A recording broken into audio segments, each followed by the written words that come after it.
అందరికీ flexion extension అంటే ఈజీగా అర్థమవుతుంది, బట్ అడక్షన్ అబ్డక్షన్ కాడ చాలా కన్ఫ్యూజ్ అవుతారు. ఫస్ట్ మనం మాట్లాడుకుంటే ఫ్లెక్షన్ ఎక్స్టెన్షన్. ఒక జాయింట్ కాడ టూ బోన్స్ మధ్యలో ఒకవేళ యాంగిల్ డిక్రీజ్ అయిందంటే ఏదో ఒక యాక్టివిటీ చేసేటప్పుడు దాన్ని ఫ్లెక్షన్ అంటాం. ఎగ్జాంపుల్, నేను బైసెప్ కర్ల్ చేస్తున్నా, ఈ జాయింట్ మధ్యలో నాకు యాంగిల్ డిక్రీజ్ అవుతుంది ఎప్పుడైతే నేను కర్ల్ చేస్తున్నానో, అండ్ ఎప్పుడైతే వదులుతున్నానో యాంగిల్ ఇంక్రీజ్ అవుతుంది. అంటే ఎప్పుడైతే పైనుంచి కిందికి వస్తున్నప్పుడు ఎక్స్టెన్షన్ జరుగుతుంది. దీనికి ఆపోజిట్ ఎక్స్టెన్షన్. ఎప్పుడైతే మనం యాక్టివిటీ చేస్తామో అప్పుడు యాంగిల్ ఇంక్రీజ్ అవుతుంది. Example, tricep extension. ఇది నా ఇనిషియల్ పాయింట్. నేను ఎప్పుడైతే పుష్ డౌన్ చేస్తానో అప్పుడు నాకు యాంగిల్ పెరుగుతుంది. స్ట్రైట్ అయ్యి నాకు 180 degrees ఫామ్ అవుతుంది. అడక్షన్. మనం డే టు డే లైఫ్లో మనం మాట్లాడుకుంటూ ఉంటాం, ఫలానోడు సిగరెట్కి అడిక్ట్ అయ్యిండు, మందుకి అడిక్ట్ అయ్యిండు.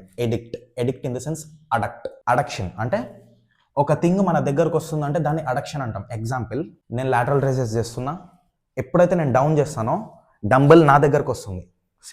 ఎప్పుడైతే నేను రైజ్ చేస్తానో అది దూరం పోతుంది. అంటే డంబుల్ దగ్గరకు వచ్చేటప్పుడు అడక్షన్ అవుతుంది, డంబుల్ దూరం పోయేటప్పుడు అబ్డక్షన్ అవుతుంది.